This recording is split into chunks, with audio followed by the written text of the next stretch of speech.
Hello, welcome everyone to Making the Rounds. I hope it's functional. We did the live scene setup We because tested it. so it's been a couple weeks. We probably will not there was a lot of topics I wanted to talk about last week that I feel like are less relevant now.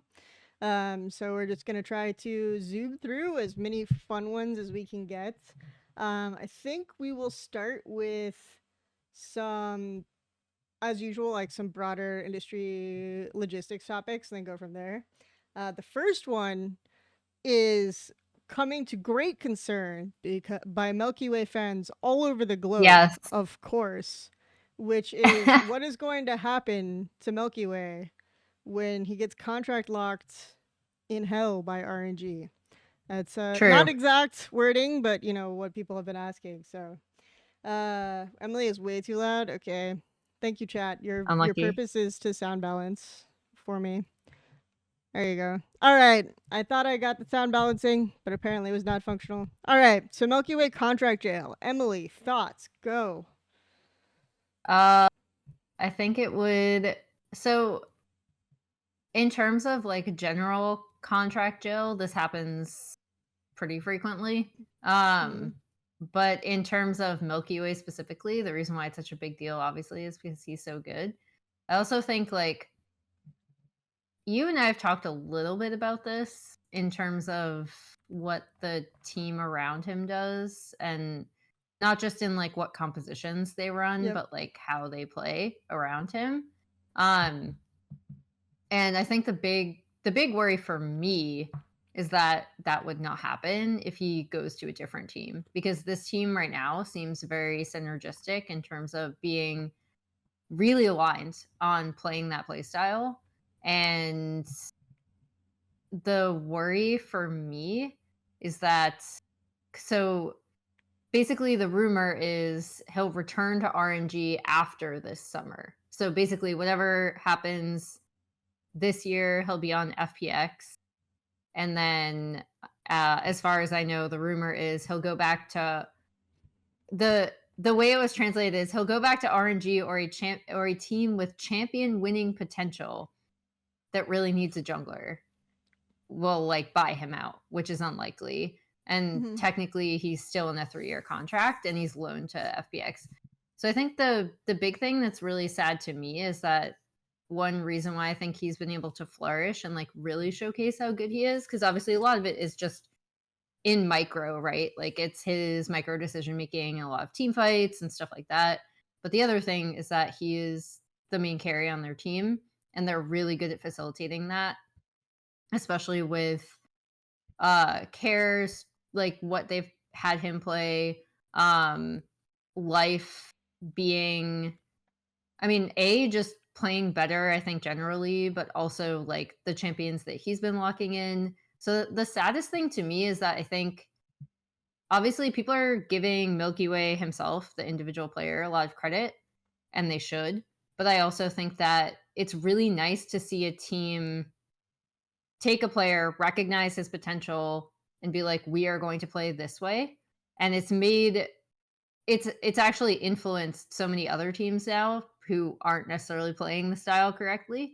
Um, that's a whole other story. So I think that's the thing that makes the most sad to me, because I don't really care where he is as long as he's like as long as he's getting paid. Um, but I care less about the org he's on and more about the team around him. And I think the way that the FPX team has been playing around him is really special. Yeah, I think the main thing for me is like FPX are playing around him well, and that's like very good. And my concern is like the next team he goes to, he's going to go to a team that says, "Oh, this is just a star player. Let's build Vitality Chinese version," and completely crash and burn, or the OMG Super Team fiasco of like 2015, right? Things like that, Oh which God. failed for a Yeah. variety of reasons. So like that's the biggest thing for me. But in general, the the other thing that I think is interesting is we're going into a situation where what are exactly the terms of like Mogiwa's contract, and why would RNG loan him out? Because this is the biggest thing that I've heard from RNG fans is, why would RNG loan this guy to FBX and keep away and be terrible, right? Like that's the main thing that I've heard people talk about is like, why wouldn't they just build a team around them? Interestingly enough, if you see the Milkyway interviews, Milkyway says that he talked to like 3-4 teams in off season, was in talks, and they didn't, after like a period of time, they just didn't seem interested in him. Like he did tryouts, etc. And then he ended up going to FBX because they really believed in him, right? That was like the big thing. So in my opinion, the reason this was done, because LPL just only recently allowed, like legally allowed, this type of like loaning contract. The reason this was done was, one, to offset like overall roster costs, and two, to effectively like advertise a player for a stronger buyout later. So if they thought that their season might not be the best, or they thought that their roster might not be the best for Milkyway, or if they just wanted to make money, whatever, and they thought that they could make a good buyout, it makes strategic sense for him to be on this loaner contract and for them to try to get money from him. And considering RNG's financials, which I don't have insane insight into, I only can speculate, right? They don't But seem great. historically, they've made a lot of decisions that indicate that they're more interested in like turning a profit necessarily, or being like more financially soluble lately, than just like building super teams, winning a lot. Even the big impressive rosters that they've had have been relatively low pay compared to a lot of teams, so like RNG 2021, etc. I remember famously in 2017 when that roster debuted with Ming and like basically they went like for an all Chinese roster. They got rid of Looper, they got rid of Mata. And then I remember telling people that I had that team rated like first in their group, because this was when they still had a like the double group stage. And I was told, Kelsey, please don't hype this team. They have no money. Like this roster exists because they have no money. So like famously, even those rosters like that you think of greatest of all time, like RNG rosters, were basically budget rosters. So it's very interesting because it's like they're definitely making a lot more financially minded decisions with their roster building.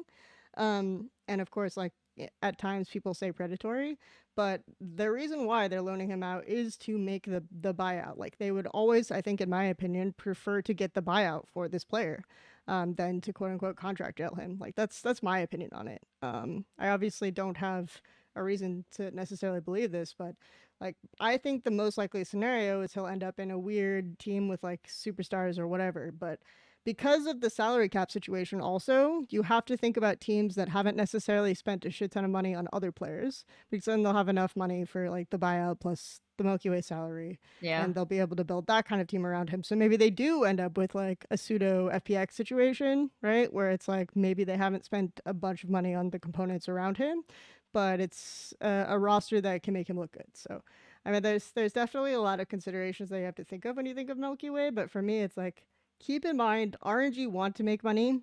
Don't be like terrified that he's just going to end up in a terrible place. He won't necessarily be able to choose where he goes, but they let him try out and like allegedly pick where he wanted to go with FBX. Um, uh, the situation will probably be different because he'll have hype, or maybe he'll crash and burn in summer. Who knows? But that's kind of like the state of things at the moment. Yeah, I'm wondering, because obviously this has been such an impressive individual debut that Mhm.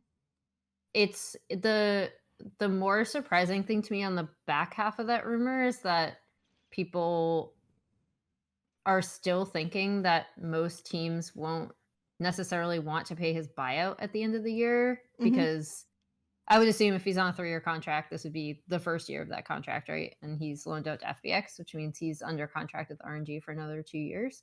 Um, that's the most surprising thing to me, and I guess speaks of how much other teams have paid for their rosters more than Yeah. um like what is like where he is going to end up is going to depend, I think, a lot less on RNG, it sounds, and a lot more on how much have other teams spent on their lineups, Yep. and how much would they be willing to actually pay his buyout, if especially if, because right now the way that LPL, correct me if I'm wrong, the way that LPL salary cap works is you have to pay a penalty, right? If you go over it. Mhm. Yeah. Yep. I mean, the other thing, so that's why I say like the biggest thing to consider is you have to look at if you want to speculate on what teams he could end up on, you have to, which we'll probably do at the end of the year. Like if this topic is still massive and relevant, is like you have to look at teams and which players are continuing on with their orgs into 2024. And Hmm. how much kind of speculate how much you think these players are getting paid. So if you look at a team like BLG, maybe they have contracts going into 2024, but Shun and On, like players like this, were signed kind of at a decently, like in theory, at a decently low rate relative to their current value. So if players Hmm. like are at a lower value, they continue on to 2024, then you can theoretically think that they might have extra money for another player, another buyout, right? So those are the types of mental experiments that you have to do. So I think that that's what's going to end up being the debate or the conversation if Milkyway is still like considered God's gift to League of Legends by the end of the year, right? So yeah. All right. More logistical stuff. This obviously came up a couple weeks ago, but I think it's still super relevant and will be increasingly relevant as we get into MSI. But VCS matches completely collapsing. And the league no longer being played. First of all, like implications on I, MSI, and second of all, like how the fuck did it get to this point? So yeah. like, so obviously I'm not going to know the answer individually. Mm-hmm. But looking at, I think the big thing where I want to start, because I think people are like, how could this happen? Mm-hmm. And usually when this happens, I know this was also true of LDL. It's when there's kind of a massive pay discrepancy in terms of how much players are actually making versus how much how much more money they can potentially make, regardless of whether it's an outside force pressuring them to do so, or like as in, yeah, applying some sort of external pressure that would force you to match fix, or just a massive pay discrepancy, right? In terms of like they're making so much money off me, etc. I think the where it kind of starts for me in regards to VCS is actually last year. Um, if people remember, there was a big thing with SBTC esports that were suspended from competing. Um, Basically, they did an investigation. They found that Palette, Nowl, and Hype were not part of this. But yeah, they basically disqualified that entire team last year. And there were a lot of rumors around that. And then talking to people with this year's situation, I know obviously people have pointed out a few specific games, one that's like particularly sus where a team is refusing, like not refusing, but kind of not closing out the game as quickly as they could.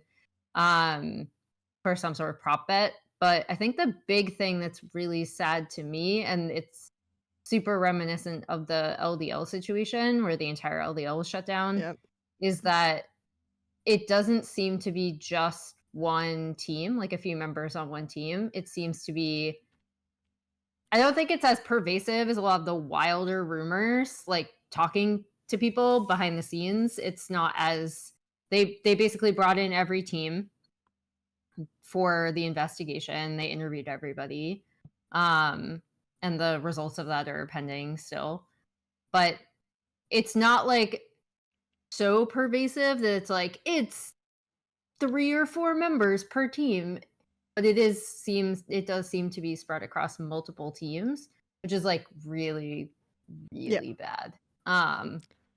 It basically means that it's not just, again, like you can't just isolate a team and be like, okay, this team match fix for prop bets, you're out, like they did last year with SBTC.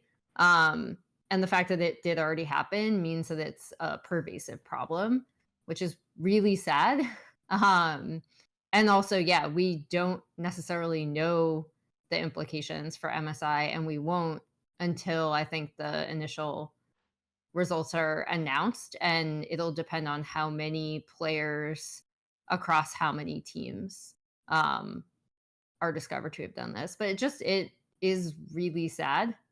Um, Match fixing is something that like ruins it for everyone, like Yeah. it once you ruin the competitive integrity of your sport, it is really uh really really tough to come back from. We just had, weirdly enough, god, I forget his name, but there's an NBA player on the Toronto Raptors that was like Oh just no. so It yeah, seems it's like a he Raz anecdote anyway. yeah, it is. Actually, I saw Russ tweeting about it where it's basically Yeah. I should just look up on his Twitter because I Apparently, don't Miracu says it's Jonte Porter, and Miracu usually knows everything about every sport and every esport, and it's kind of disturbing. So continue. yeah, Jonte Porter. He basically was like he would make bets on himself and then like when it got close to him like going over under the points or like the amount of playtime, he'd be like, "Oh god, I'm so injured. I need to stop playing." Yeah. um yeah, so again, this is it just makes me really sad. It calls into question everything else that happens, right? Even if there isn't match fixing going on, it now just casts a pall over the entire league. Um, I don't know. It makes me really sad. I know how it happens, but it's still really depressing. And it's interesting because it's like teams will talk about it even if they don't do it sometimes. Like there have been situations where I've heard of teams discussing it either as a joke or hey, we could make, money, like we're secured for XYZ, we may as well like throw this game. But it's like legitimately it is, I think, a more pervasive issue than people even realize in almost every context because it is something that it's like if you need the money, especially in like a VCS context where like a lot of money where from a little bit of money from like a bet actually matters a lot because your salaries aren't insanely high, right? Like Yeah. it actually does at a certain point it ends up being more lucrative to like bet on your own matches than to like play with full integrity. And that is sad in and of itself, but also like that doesn't excuse the violations. I'm just saying that it is something that like human nature people will at least think about it. Um so it's very difficult to avoid, and the best course of action is generally to be very proactive about these situations and to implement like more checks or have your refs be like super alert if you know that there's something or a tip off. Like if you hear from a team like even joking about it, like tipping off people can be helpful, like all of these situations. So I just it's sad, but it's for sure a consideration that I think is becoming like more and more pervasive and more a part of like every sport, Yeah. every esports, and it I think it will only like get worse, right? So my biggest thing is having more conversations about legal implications, like how you prevent against these, how you do checks for match fixing, like all of these factors before um, before it gets like even worse. And I'd be very curious to hear more of these questions and like how people are going to go about it. Because I think like you have to be proactive at this point. And I don't know, someone with more legal expertise and who has like a better Yeah. idea of this type of thing. But I think the biggest thing is just making sure like, okay, if having like a consistent schematic where it's like if X falls to this certain category, like we should at least consider looking at the game again and wondering if there's like a match fixing criteria. And then make it like automatic, have like almost a bot detected, take out the impersonalizations, just ask a few questions. Don't ruin anyone's career, but just make sure that you're being proactive about and normalizing asking questions about like, did this happen? because that will make it less likely that it just turns out it's infested your entire league and everything's fucked. So yeah, that's like kind of a for the future conversation. It it's really depressing. I was gonna make a joke because this can also be a problem if you end Hmm. up in a game with like a bunch of elo boosters, but like I was gonna be like, oh, I miss when it was just elo boosting, right? And not Yeah. necessarily because this affects like once people do not believe in the competitive integrity of your sport, it's just fucked. Like, yeah, it's just completely fucked. On the plus side, we can always just turn it into WWE and script all the matches, make it for fun. Oh god. That's the ultimate solution. Oh. Abunai Kujira in chat said, "I'm worried about the safety of players when big bets go bad for gamblers." I think that that's like also a very valid concern. I Mhm. remember during NESD there was someone talking about how they were going to hunt down Jackie Love in my chat, and it was like very clear, like all caps, and he was very just mad because the he was like losing a bet, but it was like also just people do react like very violently, like or very angrily, very irrationally when bets go wrong. So yeah, I could see that also escalating into a big problem, right? And not every team or situation like can afford protection for players, and especially since I feel like big bets are more likely to happen in like tier 2, tier 3 now, just because it's less regulation, like it's easier to influence these types of outcomes, and I feel like we'll see it happen more often in like tier 2, tier 3, and those players are definitely not protected by anyone except for maybe like their parents. So yeah, If that, it's if that, yeah. yeah. Yeah, yeah.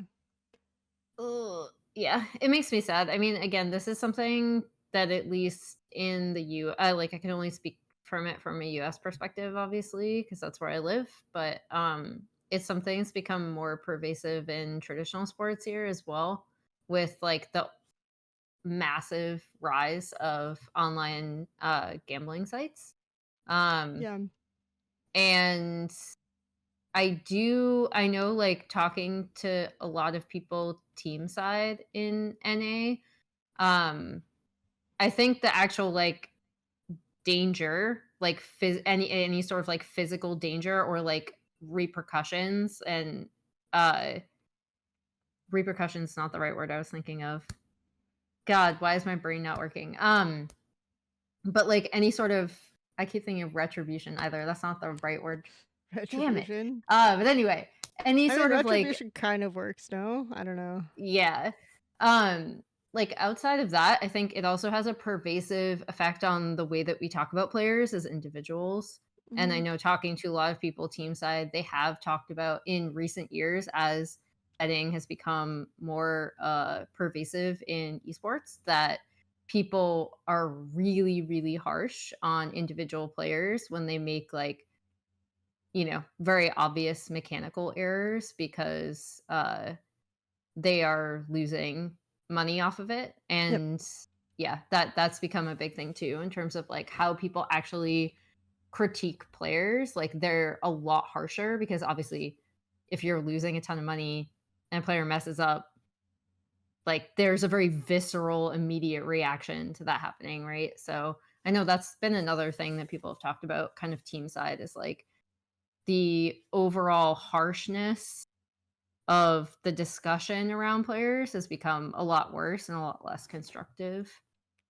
I also think and there like this doesn't even this is like just the iceberg of this topic. Like we could probably do an entire episode Yeah.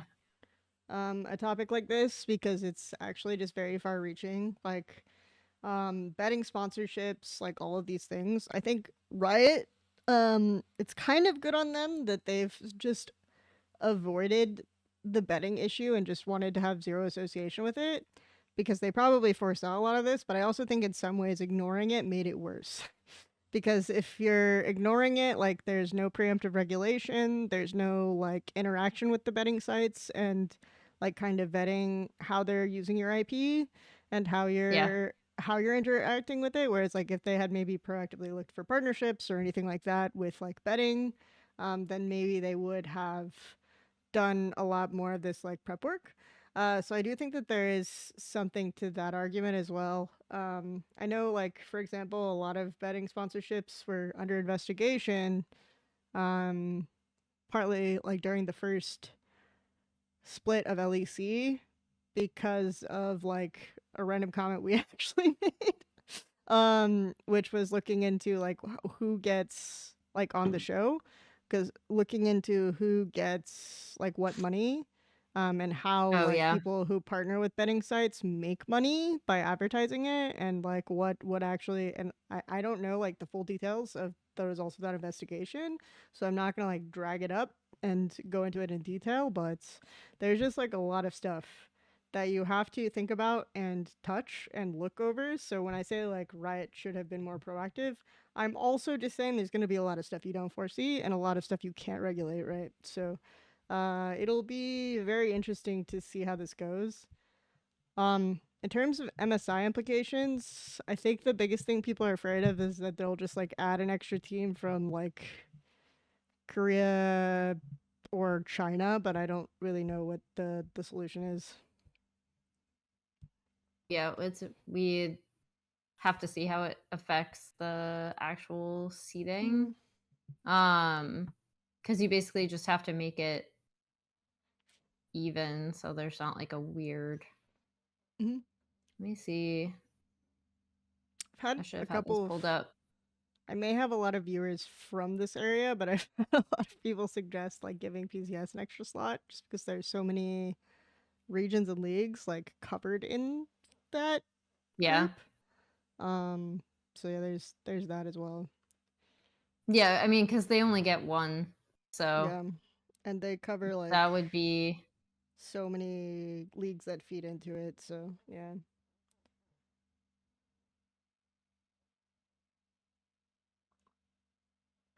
Yeah, because now Japan. Yeah, it's Japan, it's Yes, now LCO, it's like the LMS, that it's was the yeah. other region. Yeah, Yeah. that was the other region I was trying to remember. It's Australia.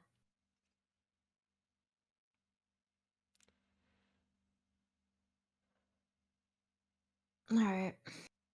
Yeah. Interesting. If Cadril Malzahor cap cancel happened today, he would not be able to make a successful career as a streamer with how much harassment he would get from chronic gamblers. Oh Oh my no. god. Oh no. Wow. What a K-Drill tragedy. catching strays over It's here. it's What? crazy. Everyone who brings that up, it's like always just they're trying in my chat, they're actually trying to hurt me because I was his coach when he did that. Yeah, I know. So I was like, wait, why are we even they're talking about making this? they're making a fun meme about Cadril, but they're actually trying to hurt me. Anyway, I think we've like covered enough cursory info on the topic. We should go into the next round, I think, which is like a lot of NA stuff in LCS fairness. playoffs. Yeah, I might move like one of the topics around just so it's like more NA-ish, but we can also just talk about All Pro more generally because LCK All Pro came out, but so we can put that at the end if you want. Did you see that Atlas is the ultimate? He basically his votes as it worked out. We don't have to talk about this now, but he essentially kept the first team from being all for all Genji. So basically like what happened last year and what happens very frequently where it's just everyone from the top team. Which I thought was funny because people are like, is Max trolling? And I'm like, no, you cannot get, like, he will very firmly vote for who he wants to vote for. But I thought that was funny that he ended up being like, it just so happened that his votes were the ones that decided like whether it ended up being a first yeah. That's so funny. Well, we'll start out with like I think the APA conversation, it would have been very different actually if we had it last week compared to this week because Yeah. the TL 100 series happened and they won that one, and I think a lot more people were like pro APA post that series. Before that series, it was literally like you search APA on Twitter, and speaking of people like being worried about a player's physical safety, like it was pretty bad. So like I guess first of all the trash talk. Um, like what's your kind of opinion on the APA trash talk segments when he's not performing well? I guess I should caveat. I mean, as long as so like if you're asking me would I do that? No. Um but if you're asking me like and if you're asking me do I think it's a good entertainment product? Yes. Um if you're asking me like quote unquote should he do this? I think as long as it's not affecting the actual like internal cohesion of his team. Like for example, if it is an active detriment to his teammates, then that's the only problem I see with it. If it's not, then like who cares? Like I get I know like people will get really mad about like, oh, he didn't perform and he's still talking shit. I think it's kind of funny at that sure. point. But like and this isn't like it was really weird to see people, I guess, who are a little bit less familiar with APA prior when he was like an amateur and in college because he's been like this in solo queue. He's been like this since he started. I think it's if I had to hazard a guess and like play armchair psychiatrist or whatever, I think it's kind of a way of hyping yourself up Yep. before a match, Hmm. obviously, right? Like it feeds into his own um like I don't know, it's just a way to like hype himself up. The thing I really appreciate about APA is that when you actually ask him about it in like person, like in an interview or even Yeah. off camera, he'll just be like, "Yeah, I fucking ran it down, guys." Like Yeah. he's very honest about his own performances, and that's what makes it a little bit more fun for me is that I mean not fun, but like genuine, I guess, is that even like after he's done trash talking, if you ask him about it, he's like, "Well, I can't say anything now because I got absolutely rolled." Right? Hmm. Um, I don't know. I think as an entertainment thing, it's very fun. I know there's been like a like show more slash show less argument with how the broadcast is handling it in terms of putting up actual chat. Hmm. Um, one effect that I've seen though, and this was from the 100 Thieves TL series, in which when I was casting, there was a pause.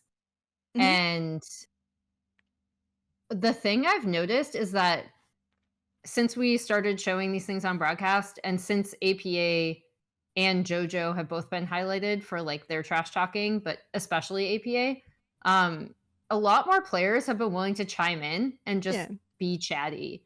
And that in and of itself has been very fun, especially if you're in a pause and Yep. nothing has really happened yet in game and you've already talked about draft.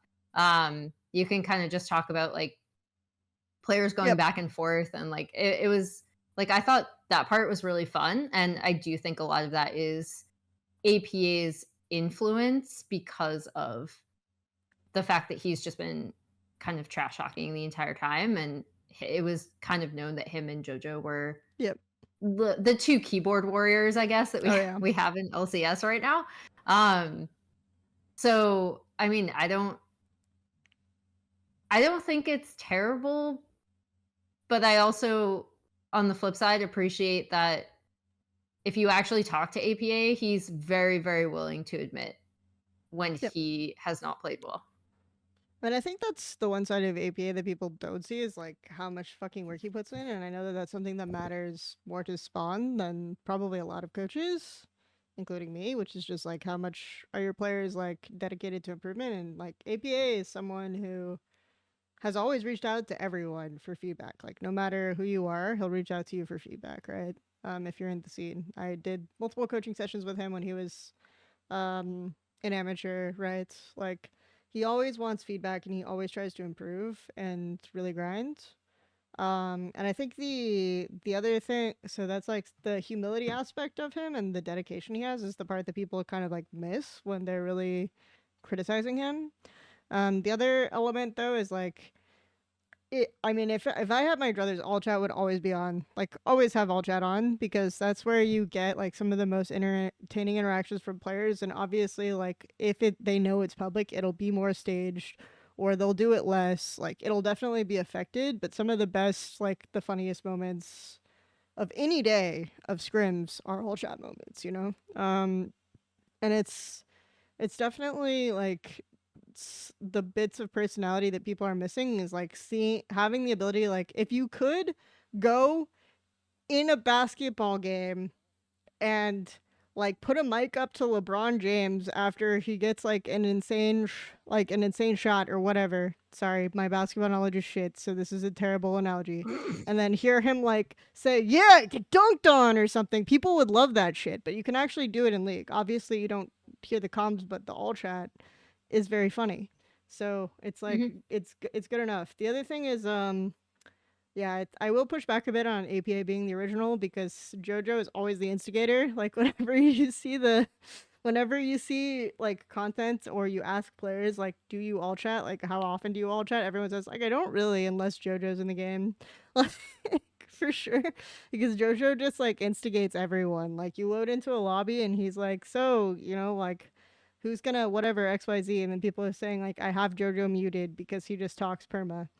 I also think like people say that if it's gonna upset the team, I literally like for the life of me, I don't see how it can upset your teammates unless your teammates hate you anyway. Like for sure. Like if your teammates hate you anyway and think you're an inter and you're terrible and they don't want you on your team, then yeah, they're gonna get tilted because you're all chatting. But like then your relationship with your teammate is fucked anyway, no? Like Yeah, then your it's already relationship is screwed up. bad. So I mean, I don't think it's gonna. And then your team is probably losing because your relationships are like completely unserviceable. Like if they're getting tilted because you're all chatting, then their relationship is already probably like super difficult to repair.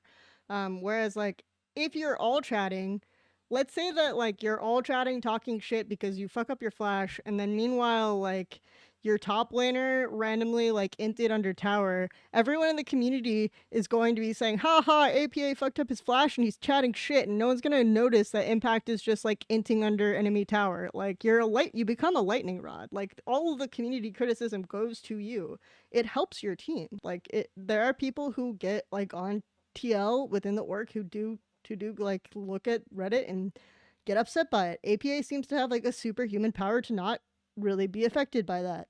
So the fact that you have him as a lightning rod on your team should only help, right? Like it should only help like the overall team play and him like absorbing all the pressure because he's um getting criticized like should only be a good thing for the team environment in my opinion.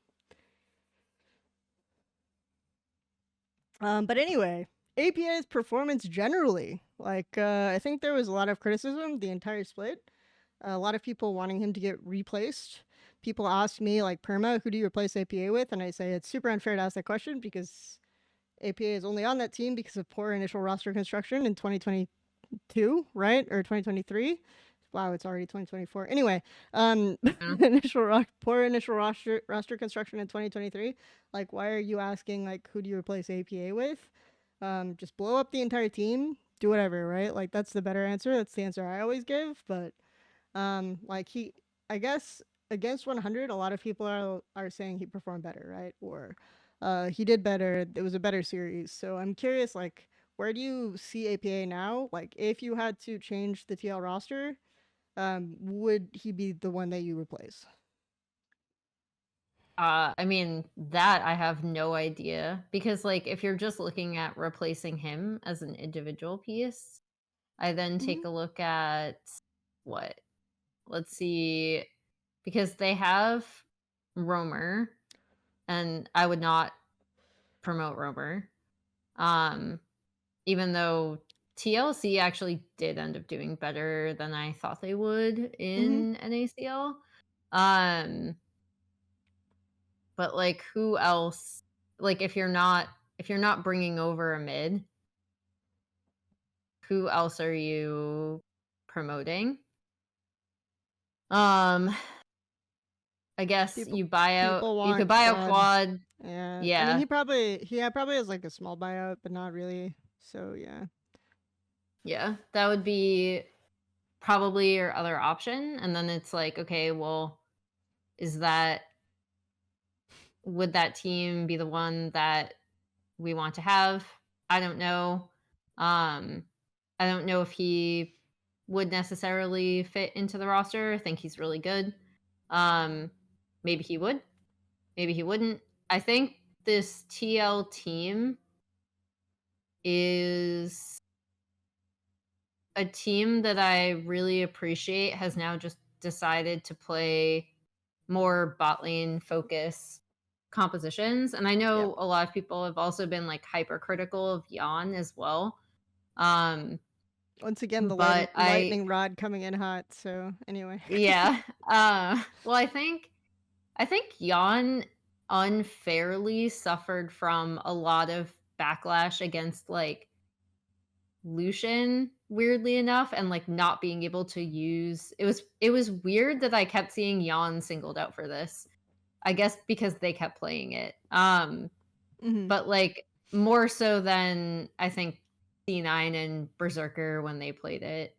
Uh and a lot of the problems that they had with Lucian, or the problems that a lot of NA teams had with playing around Lucian, was that they didn't really play around it very well in terms of what does Lucian give you and how do you rotate it around the map and stuff like that, right? So that was less about Jan as an individual and more about like how the team was using a specific pick.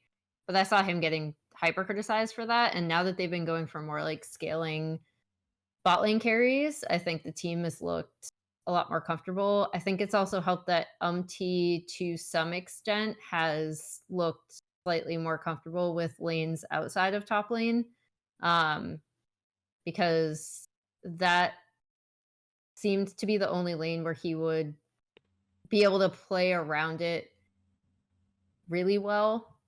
Whereas his timing around his other lanes seemed to be a little bit worse.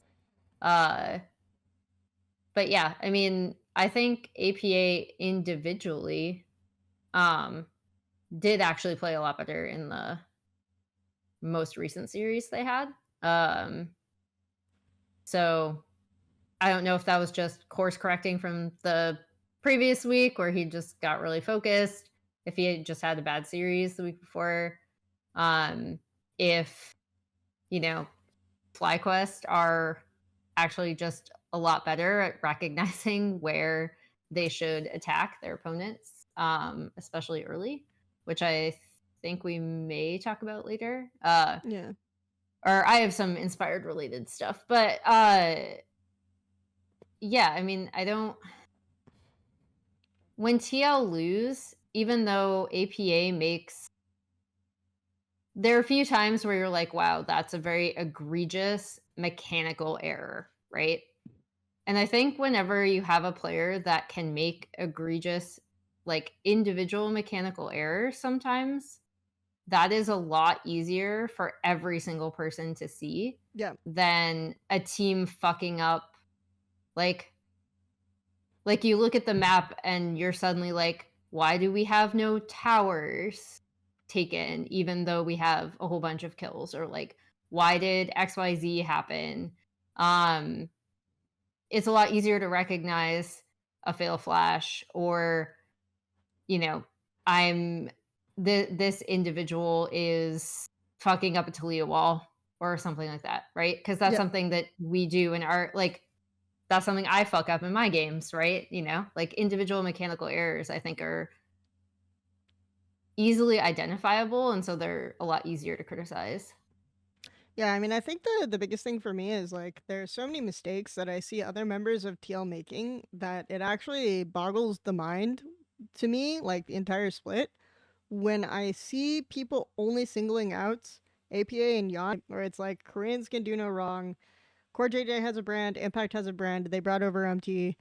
Like they can do absolutely nothing wrong, right? Like, but there are so many weird macro mistakes, or a lot of the mistakes that I see them make are just like not taking free opportunities, right? So it's like, okay, can we like set up this play when we have a major advantage? No, we're going to swap away from it. Okay, like the swap away from it might look good from a macro perspective, but we're actually just not using our advantage as well. Or we're actually just giving up this situation where the play is like so giga obvious. And I think the thing that ended up making TL look better is they took more really free plays in the 100 series.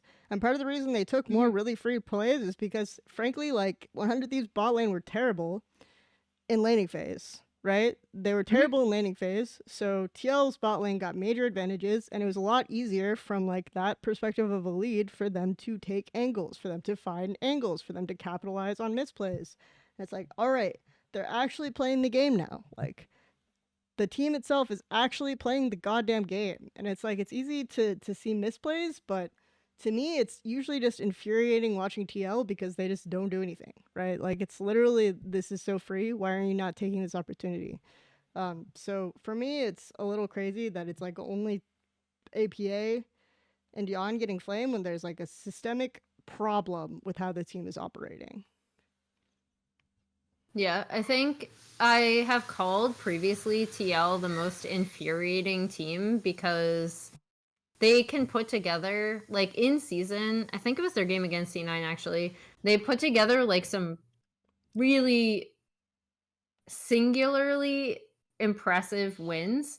And then the next game they would go out and just do nothing. And I'm like, okay, what happened from that game to this game? Mm-hmm.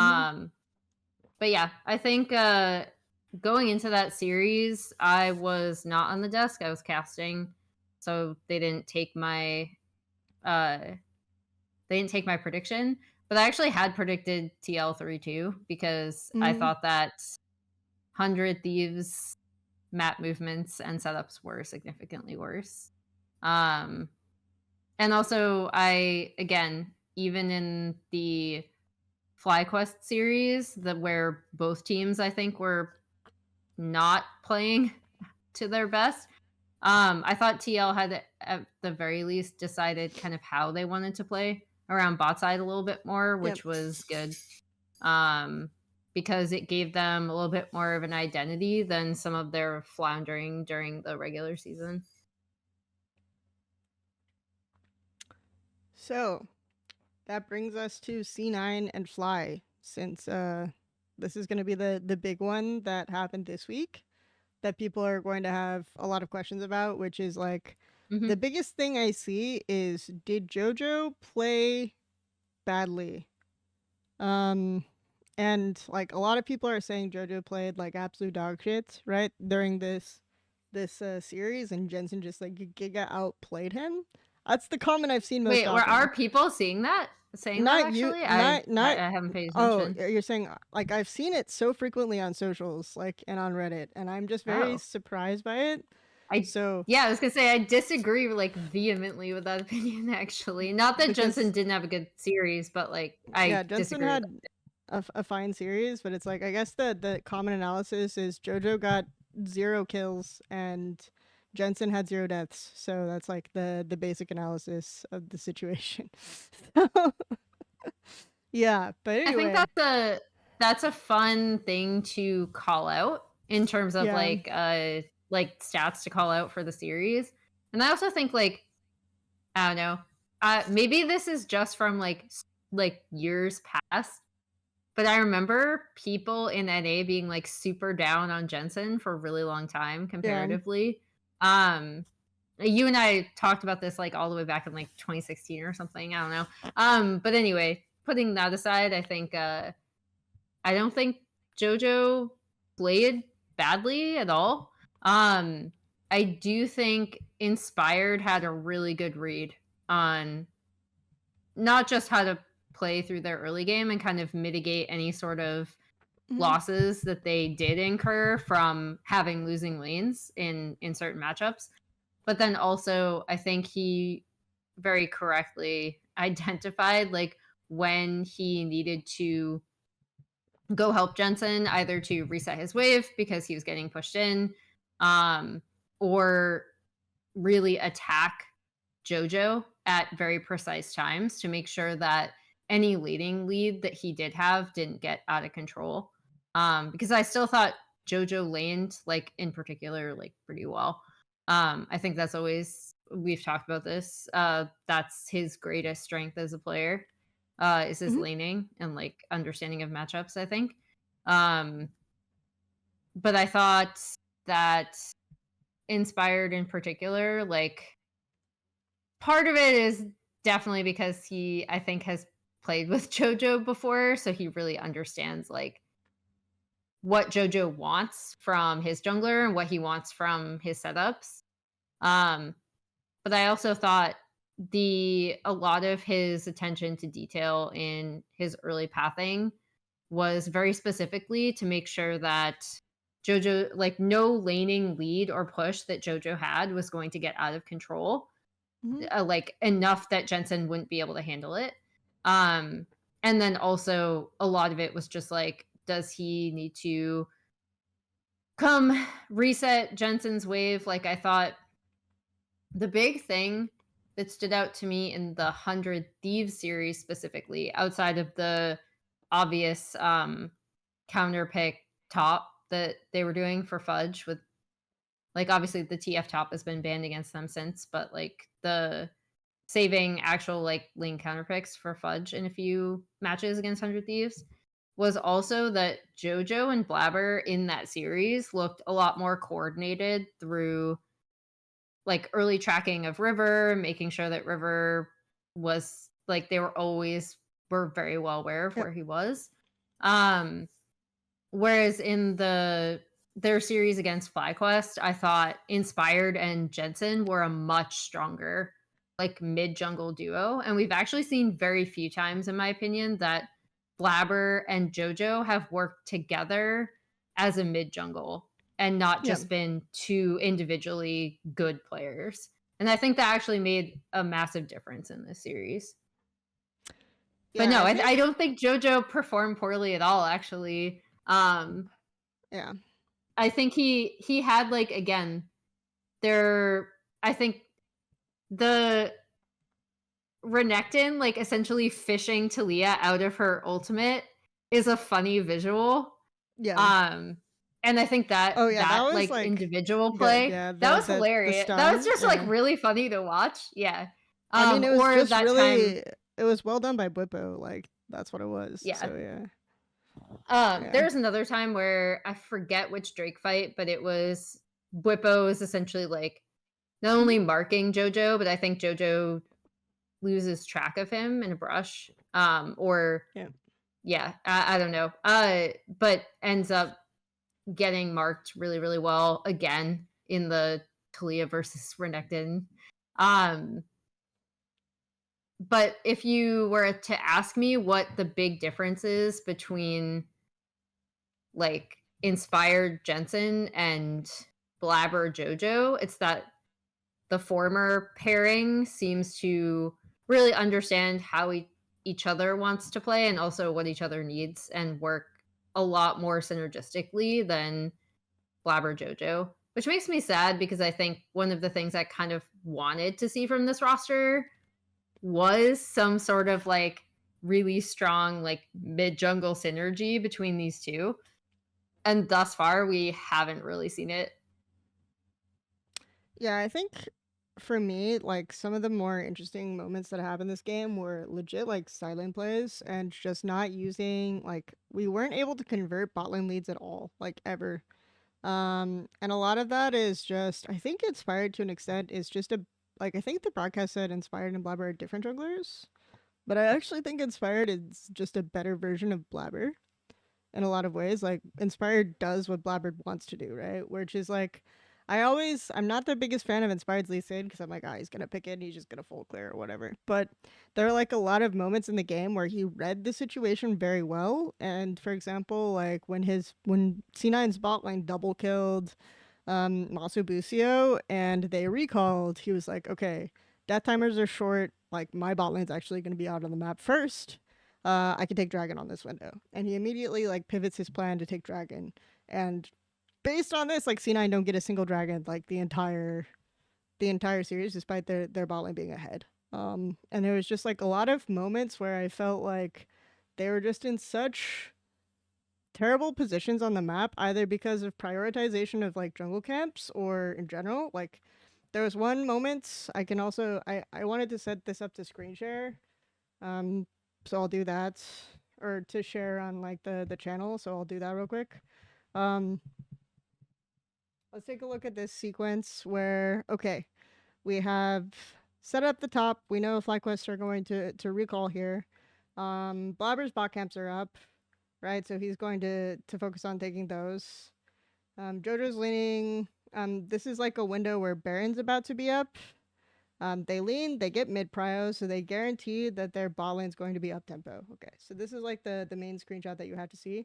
Their bot base is here. They're on the map first. They're getting control, and Blabber is still bot, and he's leaning bot. You already have passive vision coverage. You have a Gragas who's just like vibing under tower, can't get dove. Nothing can happen here. You can't do anything to Renekton. It's not gonna happen. So it's just like, meanwhile, look topside. Jojo's ahead on the map. We know, like, very likely from our words, we'll see them if they're showing on bots. And this is like a window where we're ahead. We have mid prio. We have our mid ahead. We can legit just like play to top side. Hui is less mobile. If Hui goes and matches Jojo, we can play there. They can't match us on that side. We basically just clear out. We get full Baron vision control, and Bwipo, or like, excuse me, Fudge is still chilling enough that nothing can happen. But we just lose this window, and then when we do decide to go top, Fly have already pivoted there. Like, we just lost our entire window. There were so many sequences like that this game that I lost actually my entire mind. Like, I don't know. It was pretty insane to me, and it was just like the result was, yeah, Jojo played like shit. And I'm like, all right, cool.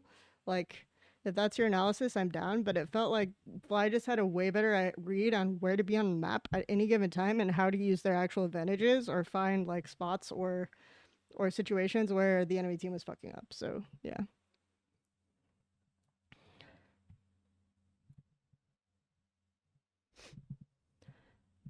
Oh wait, are you muted for some reason? Oh, I can't hear. Sorry Okay. about that. Got it. Yeah, I was just saying I didn't realize that there was a Jojo played terribly narrative. Well, now you do. I'm glad I could impart this knowledge to you. Yeah. So that you understand what you're combating in the angle. Speaking of Jojo playing terribly, Azir was globally banned. Yep. On patch 14.5. He's going to be back for LPL and LCK playoffs. Woo! Woo! Yeah, we're qualifying so early anyway. You're qualifying so early. Yeah, I mean, yeah, like it's crazy how much time NA just has to vibe. Yep. Like every other region, it's still gonna be going with games, and it's just, I don't know, like, okay, maybe I imagined the Fudge Blabber criticism because Chad is like, or the Jojo criticism because Chad is like, I think it's mostly Fudge Blabber, but I swear my timeline was just like specifically curating tweets to tilt me then, which is very, very valid and likely. Anyway, yes, global Azir ban. Which teams do we think were impacted by it the most, and which teams do you think will benefit from it basically coming off cooldown effectively? I mean, if C9 does make it through, if they end up beating TL, I think obviously they'll benefit from it a lot, just because that champ allows so many draft pivots around it for C9, and Jojo just, I mean, we've had a whole conversation about this before, so I won't retread it, but obviously C9, I think I also have to shout out, even though I still think that they are not a good team. And I think their matchup with Tomwan is going to like actually cause me to lose my mind if their regular season series, their last regular season series was anything to go by. Mm. But I think KT is another obvious one because again, like BDD is such an Azir connoisseur that you kind of want to be able to take that champ Mhm. away from him. Similarly, I think Faker and his like insane like he's having an up split, I would say, compared to previous years, but then also again, like I think any player who's also really smart about the map can just use Azir so well.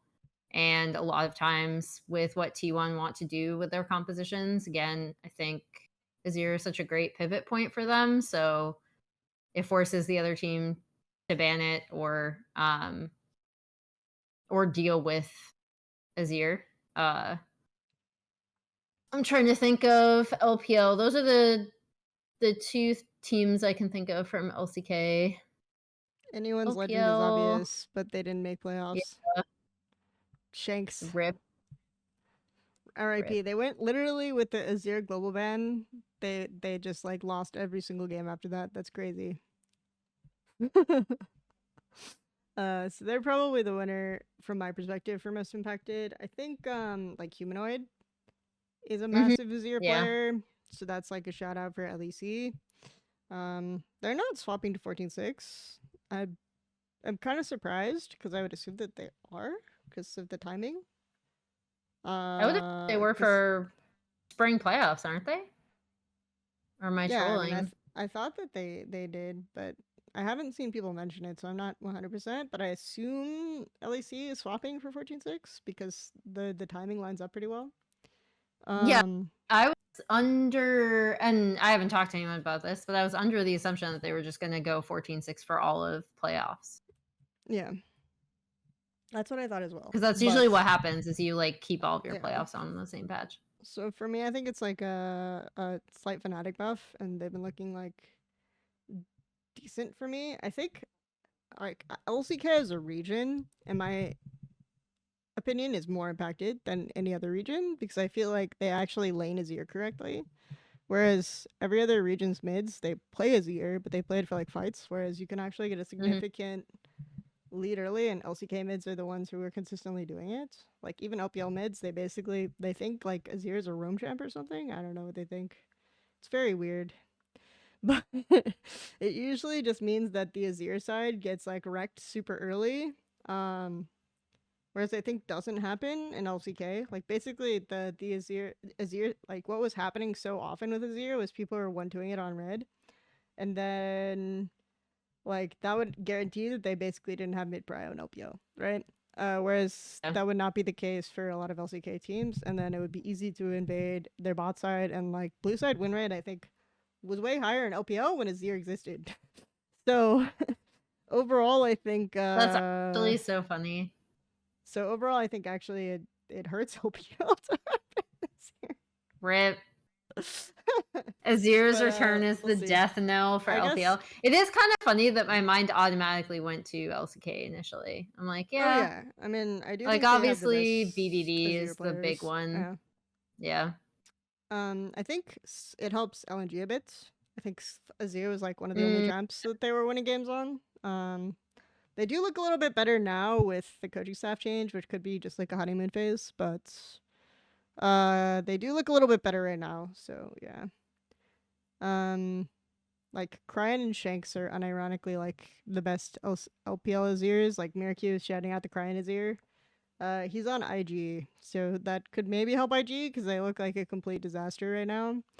I just they watched are them. not looking good. I just watched them lose a game with, in my opinion, the freest win draft in the history of humankind. But whatever.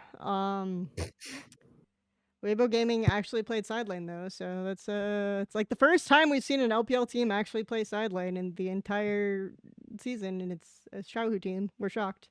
Anyway, uh, anything else on the Azir topic? I'm trying to think if there are like more obvious ones. I think it's the reason why I transitioned this LNG is a from good one, I think. the Let me see. I'm the trying to reason I think of another LPL transitioned team. from this to the JoJo topic is I think very obviously C9 benefits. But Yeah. I also think FlyQuest benefits because for a while they had like literally Azir and Orianna. Yeah. And it's just like more chaps you have to potentially ban if you want. But I'm actually really curious to see how teams adapt against FlyQuest because obviously they didn't have it for so long. If it becomes like the Orianna Azir bans again, or if you just stop doing it because you now think he has too much of a pool. And Talia is, in my opinion, more OP anyway. Like for Yeah. me, I think that's the big thing is you'll still just play Talia into it and probably can still win. So I think it's fine. Yeah. Emily is an OG Cobra. Uh, Am I? No. I don't, I just think I don't believe in LNG at all. But I do think that I agree that Scout is a good Azir player. yeah, we did mention Faker Azir as well. Um, yeah. So tangentially related to LPL, since we just brought up LPL and we brought up Scout and LNG. Fantastic transition. I EDG know. without Scout. Thoughts? 3 and Because 13.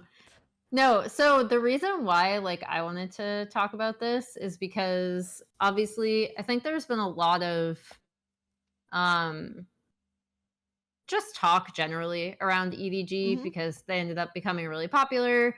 They no longer have their kind of any of their staple players anymore on this team.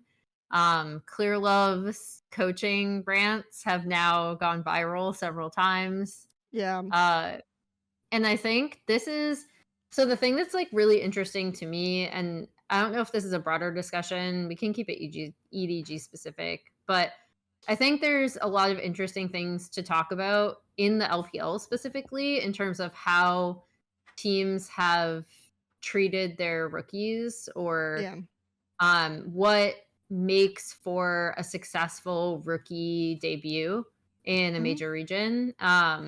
Because obviously, the blueprint that I think everyone is going to attempt to follow, and to some extent, if you're just talking about draft, has attempted to follow. Um, Even though I think there's now a separating or there's a growing uh like separation of playstyle between LPL teams looking at Milkyway and being like, we're gonna play around our jungler, and LCK teams still, and the big example that everyone brings up is Lucid. But LCK's team still being like, our jungler is going to play for lanes, right? I think the big thing with EDG is like I really love their actual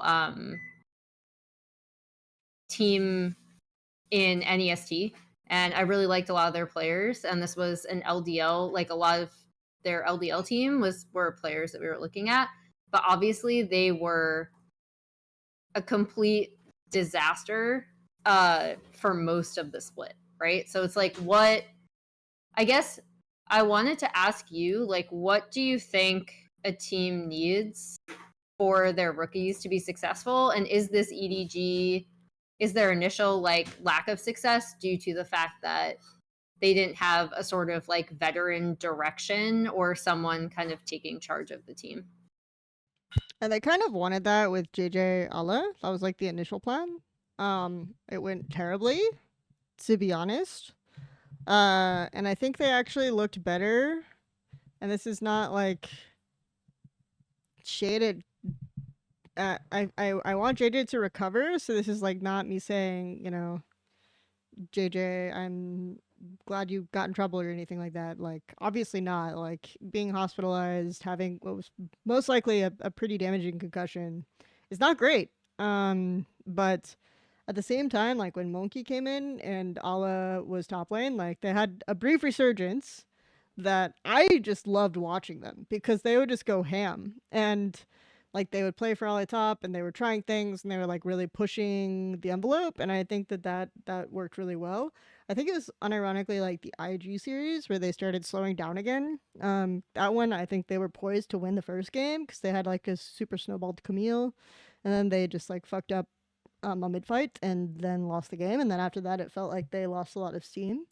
But I thought that was like if they played a lot of games with that roster and then they just kind of kept some kind of level of momentum, they kept the energy up. Like for me, rookie squads, like what you need is you need like one or two veterans maybe, and just like a lot of positive energy, in my opinion. Like there has to be like just But not the go, like team just positive energy. yeah, obviously not. We don't talk about that one. But RIP positive energy. But just like go allow them to kind of like play the way that they want to play. And then go from there. I think like Allah gave them a bit of a lightning rod, and he was legitimately like solo carrying some of the games. I think Cassante was huge for them, and they started pivoting like from the Cassante drafts and it to some like these harder execution drafts. I think things went super south for them. Like I don't know. For me, the biggest thing is that you made an attempt. This roster was clearly missing something. I don't know exactly what it was. I think general cohesion and overall game plan. I think Allah gave them something to play around, and Allah is just like a funny guy, probably like based on like his public persona. So he probably kept the mood like in a certain way. So I don't know. I think it's just something like that, and then just giving them space. I think the biggest thing is like they need space and they need to be told that like okay, just try it again, right? Like what makes Yeah. Jojo like Jojo was a 10th place like uh academy mid laner, you know, and he was still like insane. I put Young in my all pro. He was a like almost a 10th place academy mid laner. Just the splits. So like there's a lot of players, it's just like they need space because sometimes they're gonna have like terrible like 20 death games or whatever. But I think the biggest thing is like Fisher always just seemed paralyzed, and he wasn't even that bad in like he wasn't even that bad in LDL. He didn't play anywhere nearly as poorly, but he was always just paralyzed like every EDG game, and it felt like he made so many mistakes and so many things that would not be characteristic of him. And it's just Mm-hmm. kind of sad to see, and it feels like there must have been just a ridiculous amount of pressure or negative energy specifically focused around him, and that came out kind of in the VODs where they legit like showed a clip of Clear Love specifically cornering him and saying all of your teammates are getting better and you aren't, like I don't know what to do. And I don't know if it's just I don't know like how to deal with that type of situation, because maybe legitimately they were trying to be super positive for Fisher, right? They were super trying to help him, and Mm-hmm. he just kept getting worse. And after a while, it was just like, okay, like the buck has to stop, like shape up. It's not working. Um, but I don't know. I mean, I kind of made a joke that like that probably increased his stock. Like his career would have just ended after this split, but now people feel sorry for him. So maybe he gets another chance. Kind of like the IMT Rip. situation, where now it's like, as if you go coach IMT for a split, you get 10th place or 8th place, I guess. You get 8th place, you get fired after a split. Your brand value is probably better than before you start as an IMT coach. Like, it's kind of that phenomenon, right? So that's sort of how I feel about it. But I guess for me, it's just the reason there's so much attention on EDG is because of their historical legacy. Whereas Yeah. I've just kind of been like, this is an experimental roster, ton of like inexperienced players. We'll see how it goes. We'll make tweaks at the end of the split and then keep trying to make it better. And that's the approach that I've had to it, or that I've seen with it. But everyone is like, "Oh my god, it's a disaster because it's EDG," and I think that that's the biggest difference, right? So they need space. They probably need like another voice to give a sense of direction, and they need to like kind of be allowed to just go ham. I think is probably the best solution. Yeah. I mean, especially towards the end of the split, they were really fun to watch. So we'll see. Yep.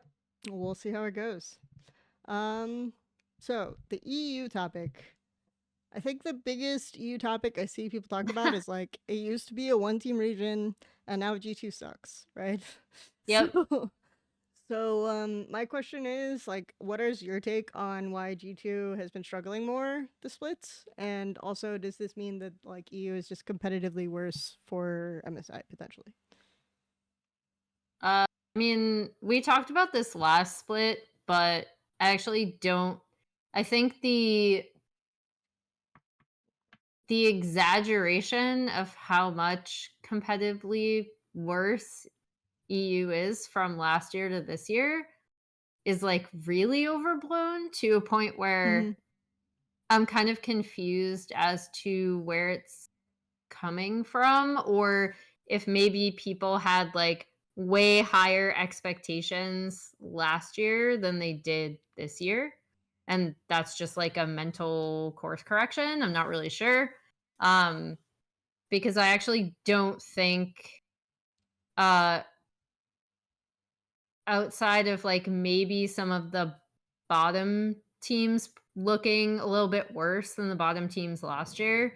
Um, Even then, I'm not super confident in saying that statement, but the bottom teams' performances are stuck in my mind right now from like watching yesterday.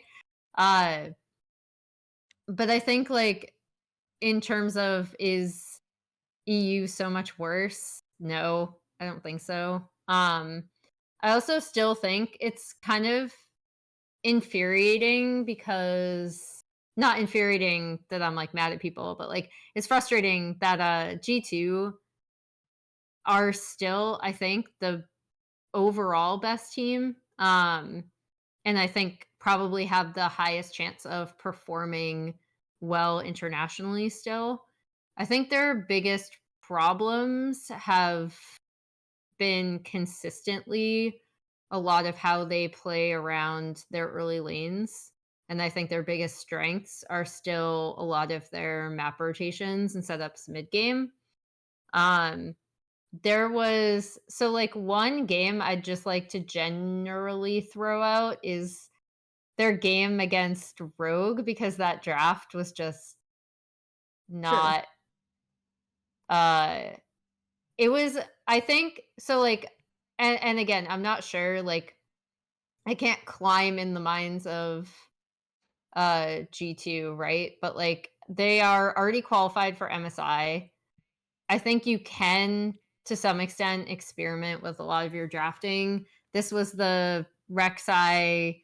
It's basically like a team that does not do much damage plus trying to get Smolder ahead against a team that is going to be able to attack you pretty proactively early.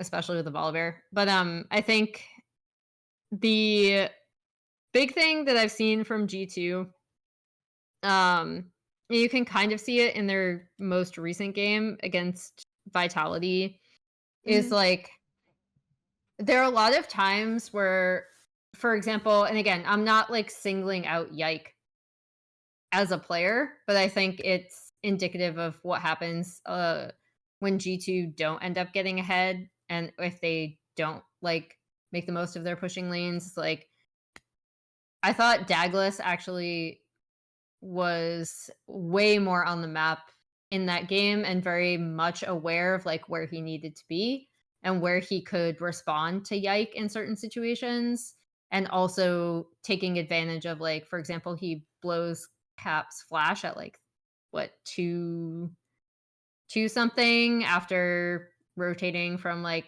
clearing topside. He's able to respond, and I don't know if G2 just lost track of him at Grubs, but to that lane gank that Yike attempts on topside, where that's where Vitality end up really like widening their gap or like basically taking the lead early. Um, and even when they have pushing lanes on bot side with like a Callista or with a Draven, I think sometimes G2 don't always play around it particularly well, um, which is especially frustrating when you think of how good this team can be in the mid game, right? Because then you look at like if you just shored up your early map movements and like how your lanes are communicating with your jungler and vice versa and with each other, um, it would be so good, right? Like it would be actually so good. And that's the most infuriating thing for me about G2. And it's not necessarily, I don't even think this is new because I feel like people have been talking about G2's flaws in the early game for a while now with this specific team. Um, and I don't think we saw anything in their early game that was particularly like worse or like hallmarks of the team that weren't already there. But I think this week we saw through drafting and early map movements, teams really take advantage of that. Whereas previously, G2 had always kind of been able to come back or mitigate that with their mid game. Yeah, I think part of it is in general jungle tracking has improved from other teams. Like for example, the situation where they get the early top gank in the vitality game, Hmm. basically effectively Vigike was actually ahead of tempo there because he based, and then he Yeah. went top, and Douglas actually hadn't recalled. So Douglas reacted because he was like mid recall, and he reacted for the counter gank. And then after that, as G2, my assumption is you have so much information on Douglas, right? You know he's behind. You know he's going to be like have to recall at a delay, and he's going to be slightly offset on like when he's doing certain camps. So like when his top camps are coming up, he's still bot. And then they Hmm. go and then they fuck up and they make a play on bot. And of course, Douglas is there, right? So like that. This is a sequence where I feel like they're just not adjusting like the jungle tracking based on variations in what the opponent can do. I think something that can really help them is like early game wards. That's also why you see Mickey X going for wards in like really weird timings, I think. And why people think he's inting is because I do think he's like legitimately trying to fix situations by using like faster tempo to give more information on jungle because their jungle Hmm. tracking is like not as tight. Um, I also find it very surreal that I swear like every bot lane in LEC just plays like there is no jungler, which like I don't know, either IG 2018 did like a huge number on them and they've always they've been playing like that Oh since. no. No, it Or always comes back to IG 2018. oh no, it's doomed. Which is very funny because Bertle was spamming the IG 2018 flare during the RNG series for That was a zero fun reason. time. That but series was something. yeah, anyway, it always comes back to IG 2018. They ruined everything. No, I think but like the point is that it's just surreal because I see like Vit's bot lane make the same mistake and then like 3 minutes later G2's bot lane make the same mistake of just playing like jungle doesn't exist and getting punished for it. So it's very interesting. I'll be curious to see how they play against international opponents. But when I watch G2's mid game, it's actually crazy just how far ahead they are of so many teams. Like still, and I think that they're very frequent situations unless they fall drastically behind early. Like they're always up tempo on the map. They're always finding good windows to shift, and they're shifting before so many other teams. So it's very easy to catch players when they haven't recalled on the opposite side. So yeah, like I mean, I think it'll be very interesting to see how early game happens for them. But I think it's good for the health of EU overall that the rest of teams have like caught up in jungle tracking and are more able to punish it because that makes it more likely that they'll fix it in time for MSI or in time for Worlds, right? So that's kind of Yeah. where I am.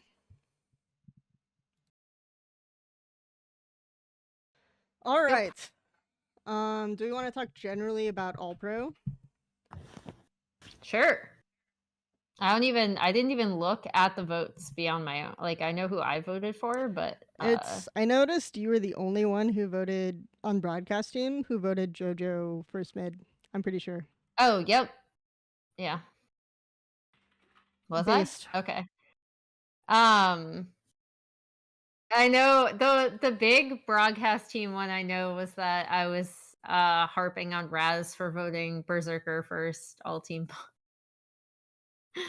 Um, anyway, And anyone who yeah. doesn't vote B-Boy, they're all right with me.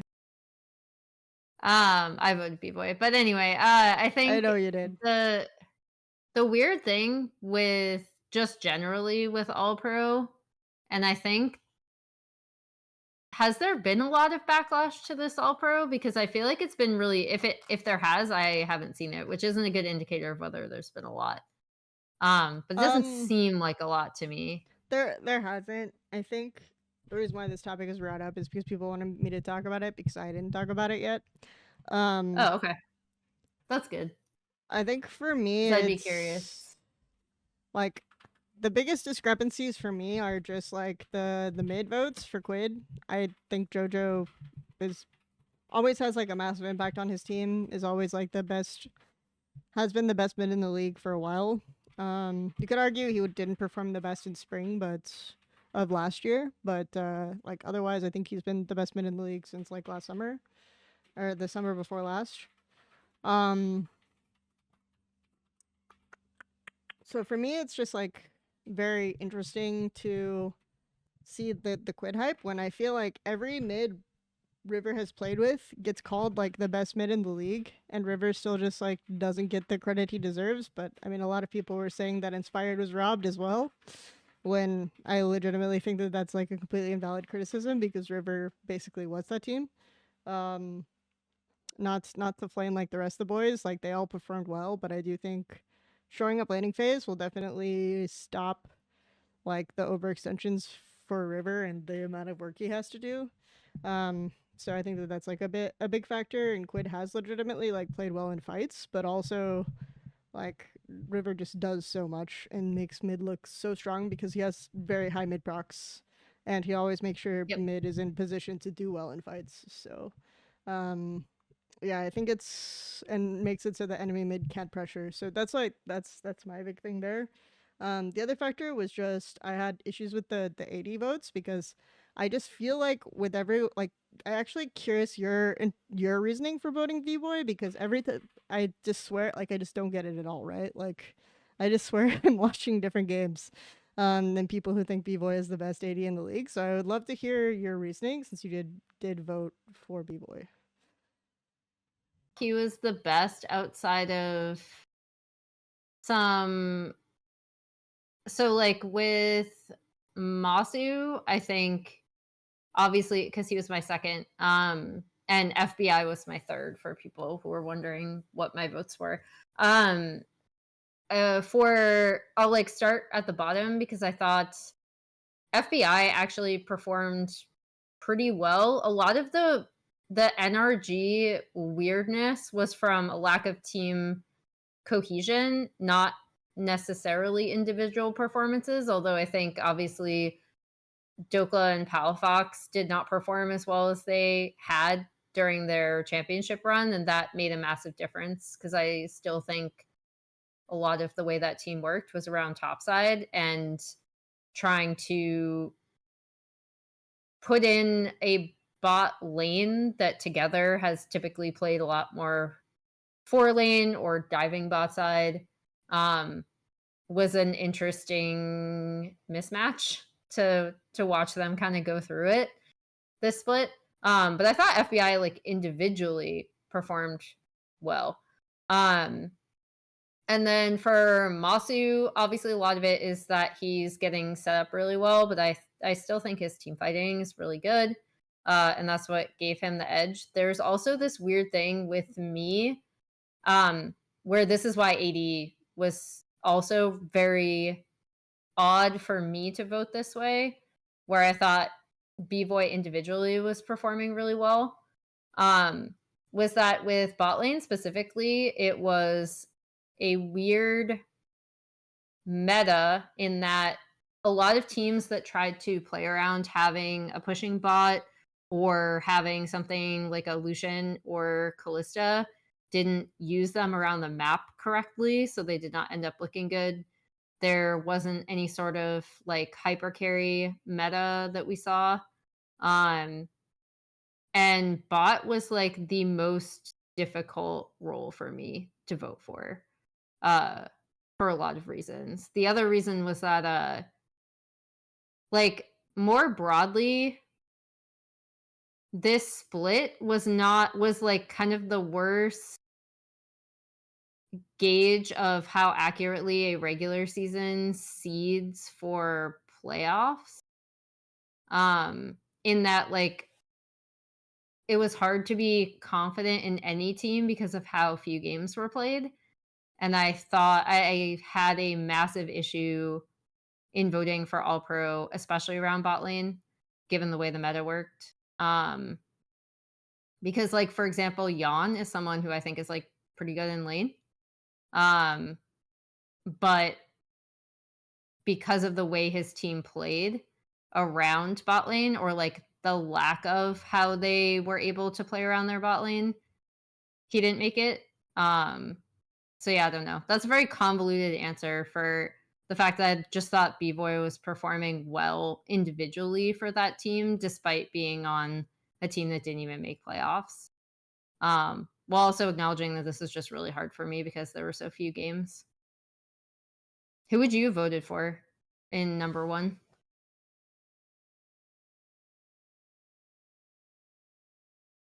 In OBS. So for me, the biggest thing was the way that you had to evaluate bot lane had to change, because like typically the way that I evaluate bot lane is based on like specific criteria, such that like one, laning in terms of like contesting for trades, looking for like windows, like all of these factors, and then like wave management.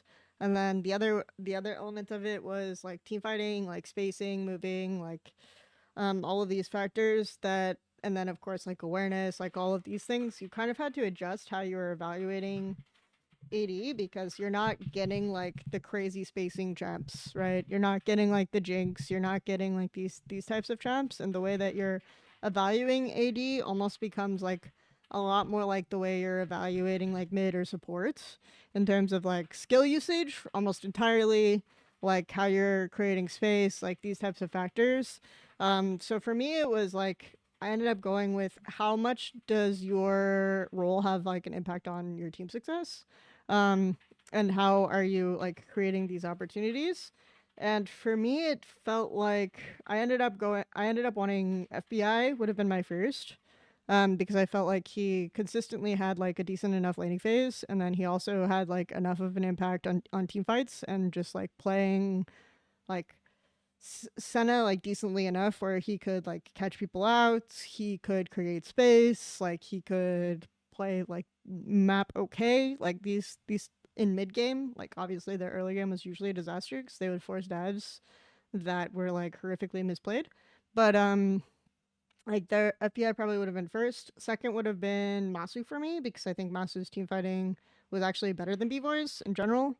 So he had like lower laning phase, which B-Boy is playing like so much Varus, and if you can't win lane on Varus, then I don't know, like it's crazy. But he, and then of course like, whereas like you have more of the Sennas, more of like the other champs for Fly. And then you have like for third, I would have voted Tomo, weirdly, because I think that That's weird. his laning for Dig was the only reason they won games. Like his and Isles' laning were the only reason that they won games, in my opinion. So that's why I had that. Whereas like I think B-Boy looked inflatedly good because they were the only team that was still playing like kind of traditional AD role. They played like double frontline comps so much of the split, so that the rest of their team like didn't have much of an impact, and it was like basically B-Boy has to play like this, but they're the only one team where I feel like the traditional way that you're evaluating AD has to matter. Whereas like at the same time, like I felt like the way he was playing that role wasn't enough to overcome like one, Masu's team fighting, and two, like as much as FPI was doing and as much as like Tomo was doing in lane. I thought Tomo's team fighting was like pretty bad, but to me that was like the biggest factor. Sense. That also tracks with how I evaluated mine, so, and Yeah. why I ended up with B-Boy first. Mm-hmm. So that's why I like. It's like to me, it felt like, of course, Bevi looks good when he like his entire team is just playing around him. That's kind of how I felt. But yeah, I don't know. I think Berserker, is like weird as it is that people voted for Berserker, like when you have no idea who the best ADC is because ADC isn't like traditionally evaluated or isn't evaluated the same way as you normally would, then like you just go with who you think traditionally is the best player. So I understand why people voted for Berserker. Um, Even if I personally wouldn't have, I actually contemplated it a lot because it's like I know this guy is good enough, but it's just like he is not Yeah, having impacts on games. He's just like not, like he's not having yeah. impacts on games. Like I go back and I He watch had a VODs and it's really like this sucks. yeah, he had a really rough split actually. Yeah. His worst split of his career, I'd say. And that includes like when he initially came on the scene and Mhm. his laning was sus, but his team fighting was like insane. Mhm. Um I would also include this as like his most down split, the worst split of his career, of his professional career, I'd say. I can see that though. That was the only things I saw were people being mad about C9 players making it. Mm. Um, which was really funny. So I don't know if I there's didn't. like this weird like C9 backlash, like I don't know if this because makes me I don't know. if this makes me witch huntable, but I may probably would have put like Fudge somewhere on my top list. Not first for sure. I think Blippo's like really obvious for that one, but Mhm. um, like I think Fudge did a decent job of absorbing pressure when the rest of the map was on fire, and I also think that like he gave them a win con for like the latter part of the split when they started making a comeback. That wasn't just Jojo, like outplaying team fights insanely. So I would have considered Fudge. I don't know. I don't remember if he made it. Like I made it in like a text document and then deleted it. So I just let me I see if I pulled can my votes remember who I up put for top. because I always save them in a like not save them, but like I basically have them in a notes thing that has the date on it and I don't touch it afterwards just in case like one of my votes gets reported wrong or which has happened in the past 1 year. I forget. I forget Oh, what I think year, but I know it involved impact voting. yeah, I think I did But go yeah, sniper third actually and didn't put Fudge. I think I did end up going Whippo Impact Sniper for mine. So yeah. I think that's what most people did. Yeah, Just top was like one of the easier in ones, a but I definitely yeah. considered Fudge third. Um yeah. Anyway, All Pro. Do you have any comments on LCK All Pro other than the fact that the English I casters all mean, tried to change it? I saw a they lot of people tried being their like best. LCK All Pro should be abolished. Like that was the molecule tweet. Like Yeah. LCK All Pro should be Oh abolished because it's god. always just like all of the first place team. So Yeah.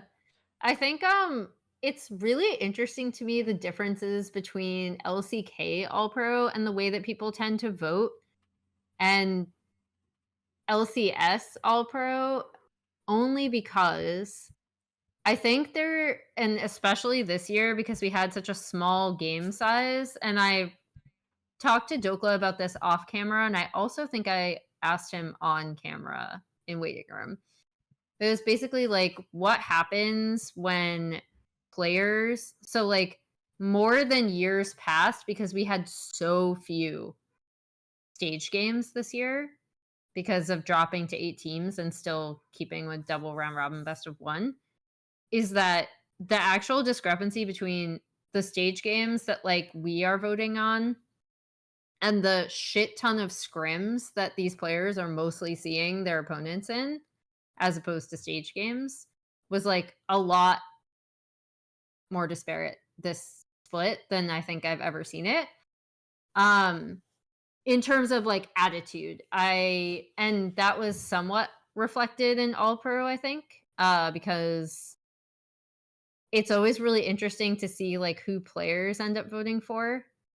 Um and a lot of the time, and I don't think this is I think it makes sense as to why this happens, right? This isn't me denigrating players for thinking this way. If you see someone and the vast majority of your experience with them is in solo queue and scrims, you're going to rate it on that as opposed to what happens on stage.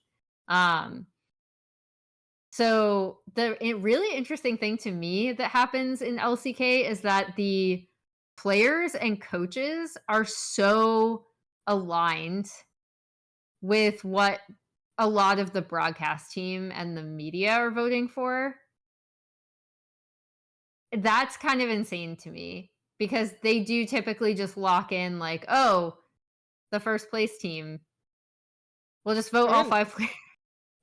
I think Um, which is it is, like, really interesting to me only because I don't know if it's because they see more stage games or there's just kind of this natural assumption that whoever's on the first place team deserves the first spot. yeah. But I thought that's that in particular was really interesting to me, if only because I heard so many different things from media and broadcast team versus players this year in LCS. And I think a lot of that was to do with the fact that players saw their compatriots a lot more in scrims than they did on stage. Yeah, for example, I'm sure like I heard from a lot of teams that IMT was the most consistent scrim partner. So I'm curious like if Yep. that impacted things. I know that players always rate laning phase more because scrims is a bigger factor as well. The LCK one is very interesting. I would love for like Ashley King to like ask people about it and to do interview series on it or something. Like I think that would be funny. But I think the for me, like my assumption is that like if you're not performing better than this guy, then like or if you're not winning, then you're not performing better than this guy, which like there's something Mhm. to it, you know. The other factor that I think is interesting and like my defense of because I've definitely railed against this a lot. Like I personally rail against all pro should not be like the same player, like the player on the best team in every role, right? I've railed against that a lot, but in my old age, I have come to realize that like there are a lot of factors to make a good player other than like being mechanically insane. And there is like a lot to be said for if the team as a unit is performing well, then everyone is doing their job better than everyone else on other teams. You know, like there's a lot to be said for that. So, like I'm kind of fine with it as a concept, and if that's like the thought behind it, then I'm fine with it as a concept. But yeah, but if that's the case, then like all pro just shouldn't exist, right? Yeah. And it doesn't make any sense to do individual rewards in a team based game. Like that's probably the better answer to it. You know, it's fun because a lot of people talk about it, but I also think it ends up fucking over roster building and off season. Like oh, this guy is mechanically good, so we'll put him with like a lot of other mechanically good players, and we'll have an atrocious roster. So like, there's definitely there's definitely a lot of that going on. So good times. Yeah. I'm trying to think if there's anything, like, insane. I did wanna call out Max's vote again, uh, because he did not put Lehens on his ballot at all and voted Beryl second, which is a choice, that I don't necessarily agree with. I can't But that remember could be what it my was, but I remember Ruler flaming Lehens like really badly on stream as like a joke, but still, so you know, maybe Atlas watched Ruler's stream at the end. um, yeah, I thought that was just the fact that he was the decider because his team, it was so different than almost everyone's. Because even though he went Keen, Canyon, Chovy, Viper, Carrier, he then went Zeus, Peanut, Faker, Kumayushi, Beryl, and then Perfect, Cuz, Showmaker, Def, Delight, which is very different than most most ballots. But yeah, I also would have put Carrier ahead of Lehens. I may have put Delight ahead of Lehens too. I would not have put Beryl though. I probably would have gone Carrier, Delight, Lehens. Lehens is such a weird player to me because he is. I do think he's one of those really annoying players to evaluate, where a lot of the stuff that he brings to a team you might not see or be able to see as immediately obvious. But yeah.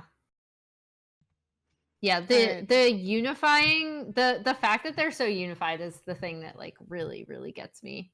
Because I feel like a lot of times our votes are not nearly as unified, even among like broadcast team members. So other than like the string of bastes from Atlas not putting Lehens and putting Beryl on the list, chat also would like to know if Life plays better next to Doctem, are Viper and Ruler overrated? This is very important. Oh God. I'm pretty sure this is a troll question. That is definitely a troll question. No, I don't think that's the case. Sorry, chat. All right. Okay. Good question though.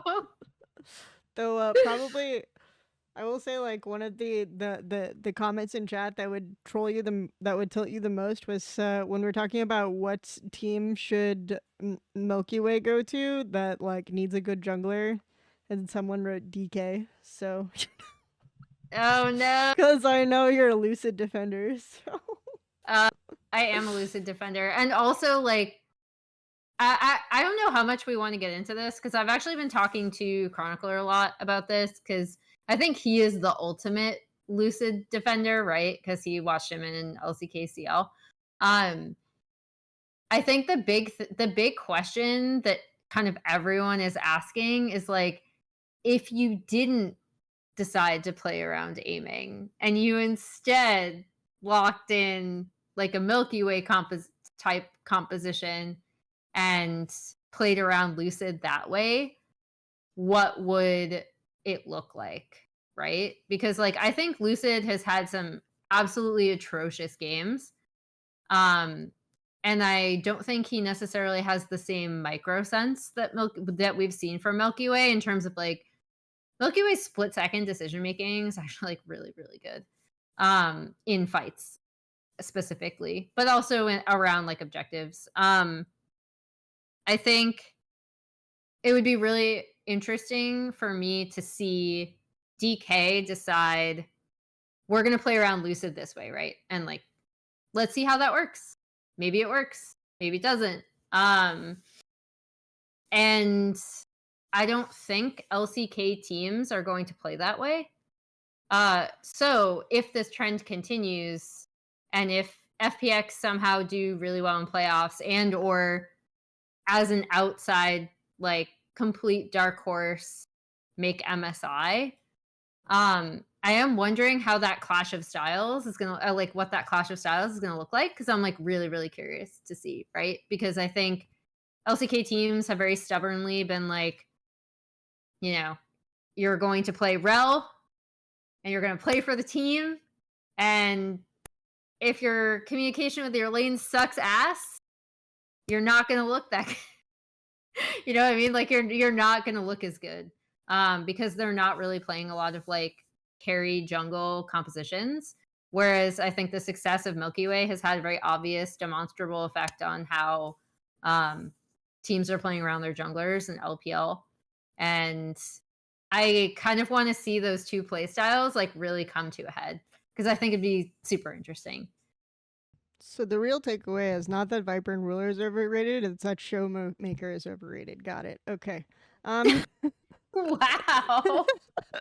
Because he doesn't play around Lucid the way Care plays around Milkyway. Care is the real guy. Hey. All right. Oh my God. All right. Okay, so there is a Bel'Veth copy pasta that is a Vaporeon, basically a ripoff of the Vaporeon copy pasta, and chat has wanted us to talk about it for a million years. I am here to say that chat is deeply disturbed. Anyway, next topic. That is Really confused as to how this became a thing. all right, all right. So that's the that's the take. That is basically all we have, more or less. I think since we've had a pretty long episode. Mhm. But thanks everyone for coming out. Chat is now spamming riot emotes and saying that they're not deeply disturbed. So we will continue. Thanks everyone for coming out. We will Amazing.